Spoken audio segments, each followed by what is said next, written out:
L'élan de solidarité lancé par le président de la République trouve un écho favorable dans la sous-préfecture de Pakobo, dans la région de l'Agné-Bichiassa. Des vivres et des non-vivres sont mis à la disposition des populations grâce à un cadre de la localité. Il s'agit d'œuvrer au bien-être des populations et apporter un soutien à celles-ci en ces moments difficiles du fait de la maladie à coronavirus. Je suis contente de ce don. Je suis très contente parce qu'il a pensé à son village. Il est venu donner à son village.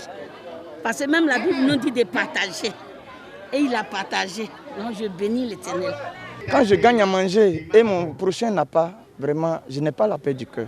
Donc j'ai décidé de venir soutenir les parents. Moi j'en ai, mais est-ce que la population de Pakobo en a? Je demande que tous les cadres se mobilisent pour le développement de Pakobo. Des sacs de riz, des cartons d'huile et du gel hydroalcoolique estimé à près de 2 millions de francs CFA. Recevant le don au nom des populations, le sous-préfet de Pakobo, Johnson Yaokona, a exprimé sa gratitude aux donateurs. Une initiative qui, selon lui, s'inscrit dans le programme social du gouvernement.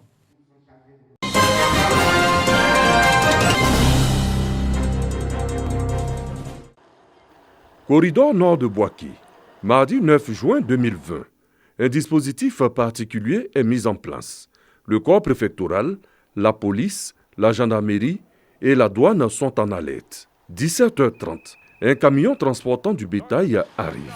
Très vite, les forces de l'ordre procèdent au contrôle. Faites les pièces du véhicule, s'il vous plaît. Avec le permis de conduire. Bonsoir, Antoine Ivoirène. Bonsoir, chef. Vous avez quoi déclarer à la douane? C'est le bétail. Ok, ouvrez l'arrière de vos véhicules. Ouvrez l'arrière.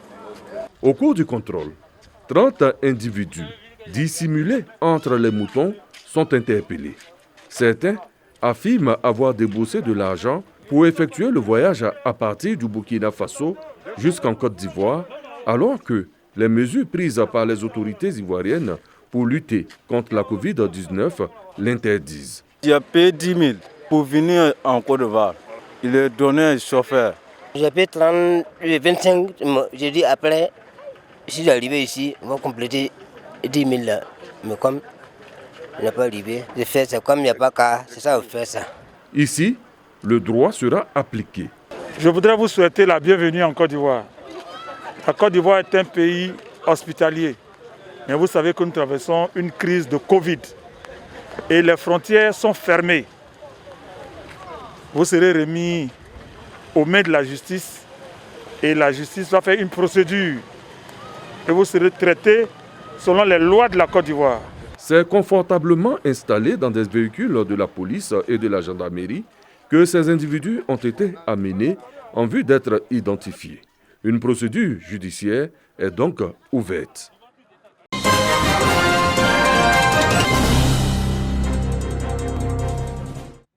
L'Association des épouses des enseignants-chercheurs de l'Université Alassane Ouattara fait du bien-être des enfants une priorité en cette période de crise sanitaire. Pour joindre l'acte à la parole, les membres de cette association ont initié une activité de sensibilisation sur la maladie à coronavirus au profit des enfants de l'école primaire publique Reine Pokou de Boaké à Ouniassou. Au cours de cette rencontre, les tout-petits ont été instruits sur le respect strict des mesures barrières. Le changement de comportement au niveau des tout-petits, c'est vraiment difficile parce qu'ils sont habitués à prendre le stylo de leurs amis, le goûter de leurs amis et nous venons pour les sensibiliser, pour qu'ils puissent savoir que c'est une réalité. La maladie, ce n'est pas seulement pour les grands, mais c'est aussi pour les tout-petits. Donc, l'action sanitaire a bénéficié du soutien du ministre Amadou Kone, parrain de la cérémonie, représenté à cette occasion par Diomande Mondeni. La députée a saisi cette opportunité pour prodiguer des conseils aux écoliers. Aujourd'hui, les enfants doivent retenir que laver les mains doit devenir une habitude nécessaire pour éviter non seulement la Covid-19, mais d'autres maladies des mains sales. Une initiative saluée par les apprenants et les enseignants. Les dames nous ont dit de laver la main régulièrement, d'éviter les accolades et de respecter la distanciation de 1 mètre. Si les épouses des enseignants-chercheurs de l'UAO est venue nous faire ce don-là, vraiment c'est une grande joie pour nous. Des kits sanitaires et hygiéniques composés de gel hydroalcoolique, de savon, de cache-nez et de seaux à robinet ont été aussi offerts au dit établissement. L'Association des épouses des enseignants-chercheurs de l'Université Alassane Ouattara a 1 an d'existence.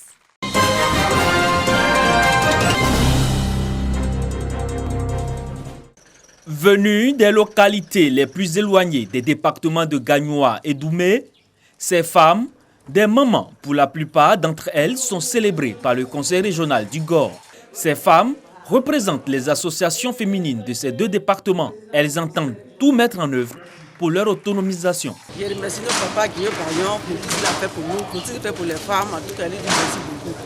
Nous avons, ce que les femmes de Oumé désirent aujourd'hui, c'est qu'il y ait l'union entre toutes les femmes de cette nation, qu'il y ait l'entente entre nous. Et quand nous sommes ensemble, on le dit, ce que femme veut, Dieu le veut. Pour cette célébration de la fête des mères, le président du conseil régional du Gor, Djidji Bayon, a fait don d'un complet de pain à ces mamans qui œuvrent au quotidien pour le bien-être de leur famille. C'est une journée de reconnaissance à nos mères, celles qui ont souffert et qui continuent à souffrir pour nous.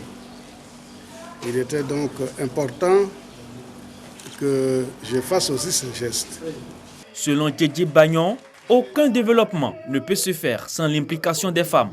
Occasion pour lui de les inviter à l'Union pour le développement de la région du Gor.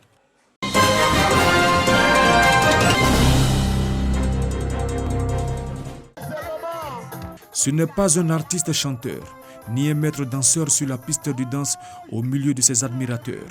C'est un maire. Nous sommes à la célébration de la mer à Boisflé dans les jardins de l'hôtel de ville. Une tradition du conseil municipal qui vise à apporter un peu de joie aux femmes vulnérables de la cité, issues de toutes les communautés.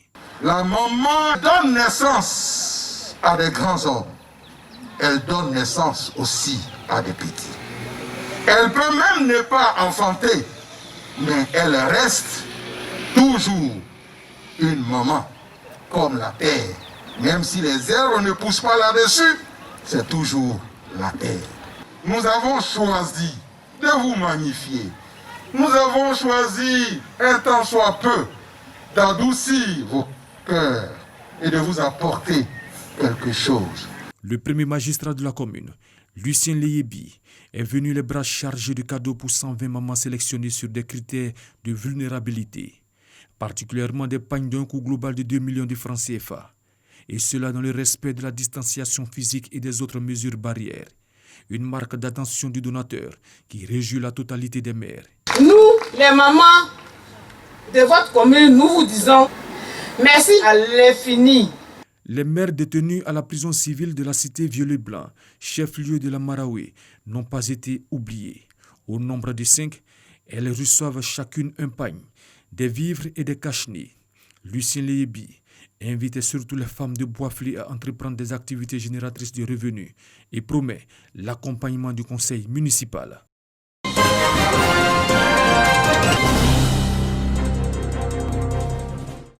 Le processus de révision de la liste électorale prenant en compte l'enrôlement de nouveaux électeurs, le changement de lieu de vote et les pièces à fournir au centre de cette rencontre de la délégation de la Commission électorale indépendante CEI et les différents acteurs de la vie politique et de la société civile de la région de la Nawa. La déléguée de la CEI pour le compte du district du Bassa-Sandra explique aux populations représentées par les leaders de communauté, le corps préfectoral et les responsables d'associations la nécessité de procéder à la révision de la liste électorale. Des messages et des arguments qui ont convaincu les participants.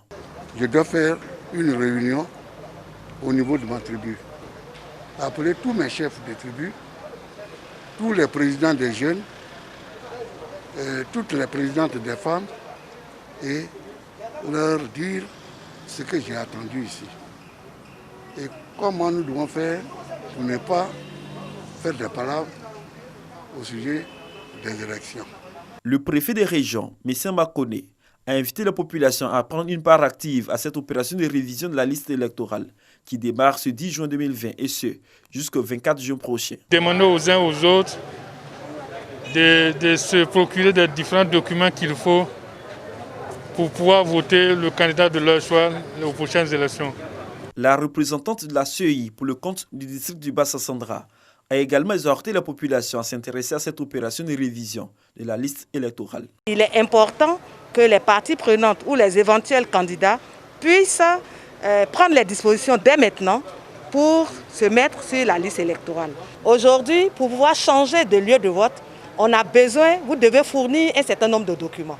Il faut prouver qu'on a aussi où on a sa résidence. Il faut prouver également qu'on paye les impôts dans la localité où on veut aller. C'est pour éviter les mouvements de masse des populations. Le corps préfectoral, les chefs de communauté, les leaders religieux et les responsables d'associations vont prendre la relève de cette campagne de sensibilisation en présentant la liste des documents à fournir pour participer à cette opération qui devra aboutir aux élections à venir, dont celle du président de la République.